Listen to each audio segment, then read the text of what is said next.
राजस्थान के इतिहास की बात करते हैं तो अपने राजस्थान का इतिहास कोई बंदा यदि लिख के गया था तो उस बंदे का नाम है कर्नल जमस्टूट।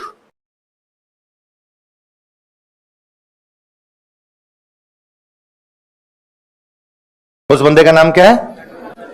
कर्नल जमस्टूट। हुआ क्या था, 1817-18 की बातें हैं। कब की बात है? 1817, 1817-18 की बातें हैं। भारत में जब मुगल एम्पायर डिक्लाइन कर रहा था, मुगल साम्राज्य का नाम सुना होगा, बाबर, हुमायूं, अकबर, जहांगीर, शाहजहां, औरंगजेब, ये 6 मुगल बादशाह बने। 181 साल का टाइम पीरियड और ये 6 मुगल बादशाह। 1526 में बाबर भारत आता है, 1707 में औरंगजेब मरता है। तब तक इस 181 साल के टाइम पीरियड में कितने मुगल बादशाह बने अपने यहां पे? 6। और इन मुगल बादशाहों का अपने भारत पे अलग अलग जगह पे इनका क्या हुआ करता था? अधिकार हुआ करता था।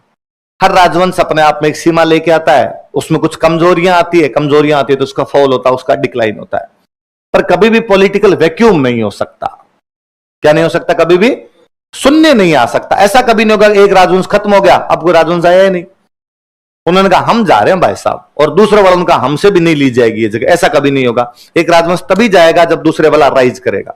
राइज और डिक्लाइन हमेशा साथ चलेंगे। जब एक का डिक्लाइन होगा तब दूसरे का राइज होगा, दूसरे का राइज होगा मतलब इस वाले का डिक्लाइन होगा। आई बात समझो?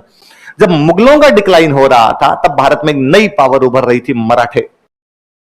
कौन उभर रहे थे? 1707 में औरंगजेब के मरने के बाद तो मराठे पूरे भारत में छा गए थे। हालांकि उससे पहले ही महाराज छत्रपति शिवाजी का यदि आपने नाम सुना हो तो महाराज छत्रपति शिवाजी औरंगजेब के टाइम से ही मुगलों के घोचे करने लग गए थे, है ना, तंग करने लग गए थे उनको बहुत ढंग से। और औरंगजेब के मरने के बाद तो मराठों ने पूरे दिल्ली तक ही अपना कब्जा कर लिया था। मुगल बादशाह से वो टैक्स लेके जाया करते थे। अब मराठे मुगल बादशाह के पास जाते थे, मुगल बादशाह जाकर टैक्स ला, और मुगल बादशाह उनको टैक्स दिया करता था। यह हालत कर दी थी मराठों ने। पर वही बात है, लंबे समय तक सितारे हमेशा किसी के ऊपर नहीं रहते भाई साहब। अब मराठे डिक्लाइन कर रहे थे, एक नई पावर आ रही थी, अंग्रेज। कौन आ रहे थे? मुगल डिक्लाइन कर रहे हैं तब तो कौन आ रहे हैं? मराठे। मराठे डिक्लाइन कर रहे हैं तो कौन आ रहे हैं? 1817-18 में अंग्रेजों के और मराठों के बीच में युद्ध चल रहा था। किसके बीच में युद्ध चल रहा था? अंग्रेजों के और मराठों के बीच में 3 युद्ध हुए थे। ये फाइनल वॉर था उनके बीच में, थर्ड एंग्लो मराठा वॉर था। अंग्रेजों को ऐसा लगता था कि यार कहीं राजस्थान के राजा मराठों का साथ ना दे दे। राजस्थान के राजा किसका साथ ना दे दे? यार ये राजस्थान वाले कहीं मराठों के साइड में नहीं चले जाए। तो अंग्रेजों ने अपना एक बंदा भेजा कि तू जा और राजस्थान वालों से बात कर देखे कि क्या वो मराठों की तरफ तो नहीं जाएंगे। वो बंदा जो हमसे बातचीत करने के लिए आया था उसका नाम था कर्नल जमस्टूट। क्या नाम था बंदे का? ये अपने राजाओं के पास गया, राजाओं को जाकर, राजा जी एक रिक्वेस्ट थी मेरी तरफ से। राजाओं ने कहा बताओ कि वो हमारा मराठों के खिलाफ युद्ध चल रहा है। राजाओं ने कहा हाँ समाचार तो हमारे पास भी है, तो आप मराठों की तरफ तो नहीं चले जाएंगे? राजाओं ने कहा तुम बोले हो ठीक, सबसे ज्यादा तंग मराठों से हम है, और यदि तुम मराठों को खत्म कर देते हो ना, इससे अच्छा तो और कुछ हो ही नहीं सकता। तुम मराठों से लड़ रहे हो, मराठों को हरा दोगे पक्का? जमस्टूट ने कहा ये तो गारंटी है, आप उधर मत चले जाना, इस बार ढंग से कुचल के रखेंगे, ये तो खड़े नहीं हो पाएंगे। अपने वाले राजाओं ने वापस कहा कि दूधो नहाओ फुतो फड़ो, आशीर्वाद तुम्हें बहुत बहुत, तुम ये काम कर दो देखे। इसलिए 1817-18 में अपने राजस्थान के राजा अंग्रेजों के साथ संधियां कर लेते हैं। किसके साथ संधियां कर लेते हैं? अपने वाले राजाओं को जरूरत ताकि मराठों से मुक्ति मिले, अंग्रेजों को जरूरत कि ये कहीं मराठों की तरफ ना चले जाए। उस मराठों के चक्कर में अंग्रेज अपने नजदीक आए, अपने किसके नजदीक चले गए? अंग्रेजों के नजदीक। इसलिए राजस्थान की तमाम रियासतों ने संधियां कब की थी अपने? 1817-18। वो संधियां करने के लिए पहले कन्विंस करवाने के लिए कोई बंदा इधर घूम रहा था, तो वो बंदा कौन था? हालांकि हम पढ़ेंगे उन संधियों पे साइन करने वाला उनका एक अफसर दूसरा था, मेटकॉफ। क्या नाम था ऑफिसर का उसका? मेटकॉफ। मेटकॉफ ने साइन किए थे संधियों पे, टोड ने तैयार किया भाई मैं हूं, मैं आपको कन्विंस करूं किसी बात के लिए, और बाद में बंदा फॉर्म दूसरा भरवाए, साइन दूसरा करे, आपके अलग अलग चीजें हो गई। अब जो साइन वाइन कर दिए, संधियां वंधियां हो गई, सब तय हो गया, साहब तुम ये करोगे हम ये करेंगे, अपने दोस्त बने रहेंगे, कोई तीसरा आएगा तो मिलकर लड़ेंगे, सब बातें एकदम तय हो गई। तो कहा भाई अंग्रेजों का सबसे बड़ा अधिकारी हुआ करता था गवर्नर जनरल। सबसे बड़ा कौन था? और गवर्नर जनरल उन दिनों में रहता था कलकत्ता। कहां रहता था? भारत के इस साइड में बैठे हम, भारत के उस साइड में बैठा हुआ था गवर्नर जनरल। तो जब गवर्नर जनरल से इन लोगों का कांटेक्ट कैसे होगा? ये लोग कोई भाई राजाओं ने अंग्रेजों के साथ में दोस्ती कर ली, तो इसका मतलब अंग्रेजों का सबसे बड़ा अधिकारी गवर्नर जनरल उसके साथ दोस्ती कर ली। अब राजा गवर्नर जनरल के पास मैसेज कैसे भेजेगा? कलकत्ता मैसेज भेजना हुआ कैसे भेजेगा? तो कहा एक बंदा राजस्थान भेज दो जो इन लोगों से बातचीत वगैरह करता रहेगा और वो अपने पास मैसेज भेजता रहेगा। तो शुरुआत में वो बंदा जिसे अपने राजस्थान में पॉलिटिकल एजेंट बनाकर भेजा गया था, क्या बनाकर भेजा गया था? पॉलिटिकल एजेंट बनाकर, वो था कर्नल जम्स्टोड। तो बंदा कौन था? इसका तू कन्विंस करके आया, तू यार उदयपुर जा और उदयपुर, जोधपुर, जैसलमेर, कोटा, बूंदी, इन सब राजाओं के साथ में बात कर लिया कर तू। तो पश्चिमी राजपूताना की रियासतों का पॉलिटिकल एजेंट था वो। कैसा एजेंट था? पॉलिटिक्स की बातें करेगा, राजा से बात करेगा, सारी बातें कैसे होगी? पॉलिटिकल एजेंट था वो। आ गया, अपने उदयपुर हेडक्वार्टर बना लिया उसने। अब जब वो यहां पर बैठा हुआ था, लगभग 4.5 साल के आसपास रहा था वो। कितने दिन रहा था अपने यहां पे? 1818 के आसपास आया था, 1822 तक अपने यहां पर रहा था। उसको बड़े मजे आए। मैंने जो आपको पहले बात बताई कि भारत में ऐसा कोई बंदा ही नहीं होता जिसको हिस्ट्री में मजे नहीं आते। अपने यहां हर बंदे को थोड़ी थोड़ी हिस्ट्री आती है। और अब मुझे कई बार तो लगता है कि अपने यहां पे किसी को हिस्ट्री आए नहीं आए, इस हिस्ट्री का ही हटा के बाकी चीज तो आती है।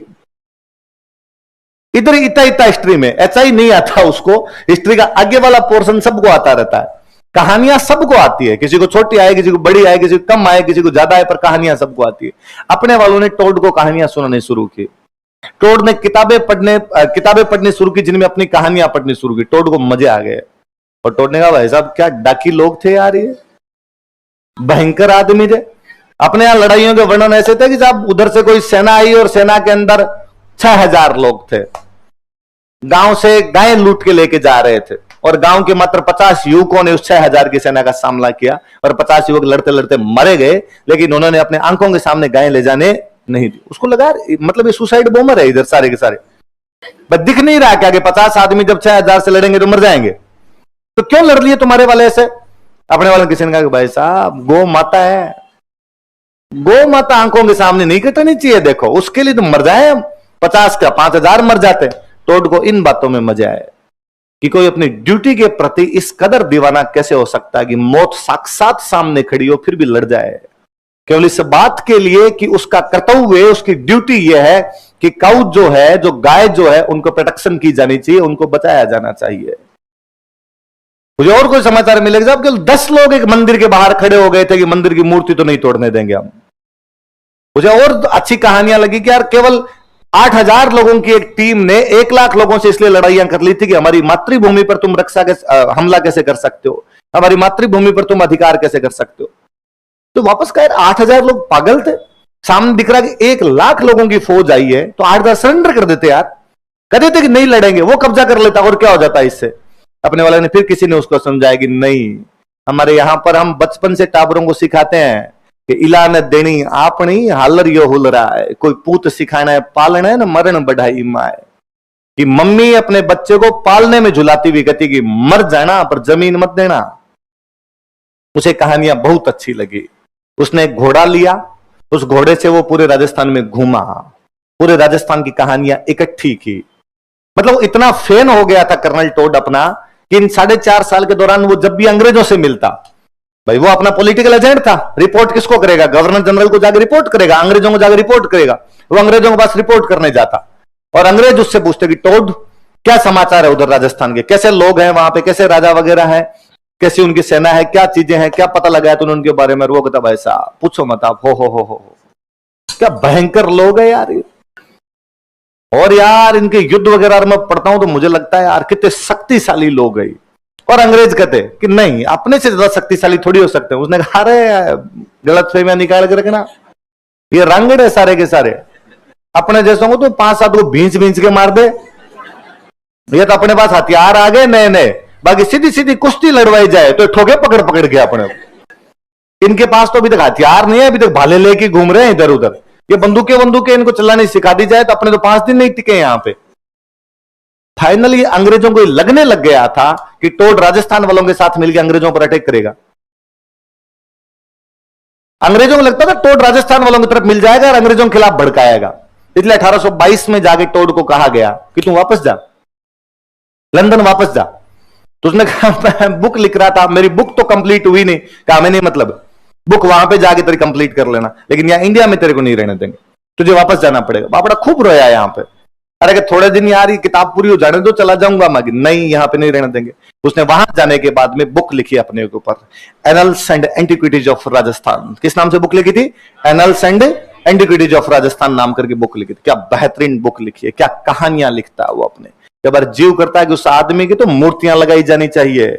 किसी दूसरे के बारे में इतनी प्रशंसाएं करना हर किसी के बुत्ते की बात नहीं होती। मतलब टोड की किताब जब आप पढ़ते हो तो इतनी तारीफें हैं राजस्थान की, इतनी तारीफें हैं कि कई जगह तो आपको लगता है इतना भी नहीं था जितना तूने लिखा है, इतने शक्तिशाली भी क्या ही रहे होंगे। पर टोड अपनी खूब तारीफें करके गया था, खूब भयंकर तारीफें करके गया था। और किताब का क्या असर पड़ता है वो देखिए आप। टोड ने वो बुक 1829 में पब्लिश की थी। कब पब्लिश करता है वो? 1829 में अपनी बुक पब्लिश करता। फर्स्ट पार्ट 1829 में किया, 1832 के अंदर वो अपना सेकंड पार्ट पब्लिश करता। उसका 2 पार्ट पब्लिश किए थे, 1829 में और 1832। उस बुक के 2 पार्ट उसने पब्लिश किए। एक बुक उसने और लिखी थी, ट्रेवल्स इन वेस्टर्न इंडिया, पश्चिमी भारत की यात्रा। कौन सी बुक लिखी थी?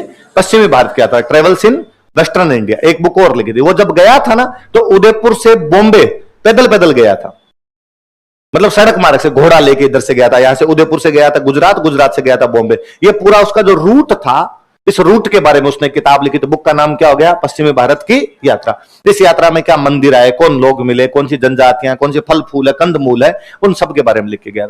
ये बुक उसके मरने के बाद पब्लिश हुई थी, 1839 के आसपास पब्लिश हुई थी। कब पब्लिश हुई थी? तो एक बुक के 2 पार्ट, 1829, 1832। एक बुक और थी, वो कब पब्लिश हुई आपकी? 1839। दूसरे वाली तो केवल वो यात्रा का वर्णन है, पहले वाली किताब में वो अपने इतिहास के बारे में बताता है। ये बुक जब पब्लिश होकर इंडिया आई, तब तक इंडिया वालों को भी नहीं पता था कि राजस्थान का इतिहास इतना उज्जवल है। भारत में अंग्रेजों का सर्वाधिक कंट्रोल यदि किसी जगह पे था तो वो जगह थी बंगाल। अंग्रेजों का सबसे अधिक कंट्रोल कहीं पर था तो जगह कौन सी थी? क्योंकि सोने की चिड़िया वही था। हम जब कहते हैं ना भारत सोने की चिड़िया था, तो कई बार राजस्थान वाला भी कहता है अच्छा अपने, फिर वो मन ही मन सोचता है यार किधर थी अपने चिड़िया इधर, मतलब तो अपने नहीं थी भाई, वो सोने की चिड़िया। वो जो सोने की चिड़िया थी कौन था वास्तव में? अब बंगाल, अब सबसे अधिक कंट्रोल बंगाल में। क्यों? क्योंकि लूटने की चीज भी कहां मिल सकती है आपको? बंगाल में। तो उन्होंने बंगाल में सबसे अधिक कंट्रोल किया। जो लोग सबसे अधिक पीड़ित होंगे वही तो आंदोलन करेंगे। आंदोलन कौन करेगा? जिसको दुख है। दुख किसको था? बंगाल वालों को। तो बंगाल वाले अंग्रेजों के खिलाफ आंदोलन कर रहे थे। पर किसी भी सत्ता से टकराने के लिए आपको हमेशा हीरो आवश्यक होते हैं। जब तक आपके नजरों के सामने हीरो नहीं होंगे तब तक आप किसी सत्ता से टकरा, मतलब साइकोलॉजिकल रहना चाहिए। ये तो क्या बंदा जब खुद ही सोच लेता है कि यार अंग्रेज इतने शक्तिशाली हैं, इनसे तो कैसे पार पड़ेगी अपने तो कमजोर लोग हैं। बंगाली दुख तो पा रहे थे, बंगाली लड़ना भी चाहते थे, लेकिन बंगालियों के अंदर वो भावनाएं नहीं आ पा रही थी। उनको हीरो नहीं मिल पा रहे थे। उनको हमेशा लगता कि हम कमजोर है और ये जो है अंग्रेज है, ये क्या है? शक्तिशाली, और इनके खिलाफ लड़े तो पीट दिए जाएंगे, कूट दिए जाएंगे अपने। उन्हीं दिनों बंगाल के अंदर एक बुक पहुंचती है जेम्स टोड की, annals and antiquities of Rajasthan. कौन सी बुक है? Annals and antiquities of Rajasthan. Bengal पहुंचती है। अच्छा, जहां अंग्रेजों का कब्जा था, एजुकेशन भी वहां पर सबसे पहले आई। जहां अंग्रेजों का कब्जा था, अंग्रेजों ने अंग्रेजी सिखा दी उन लोगों को। तो सबसे पहले भारत में इंग्लिश एजुकेशन भी कहीं पर आई थी, तो कहां पर आई थी? बंगाल।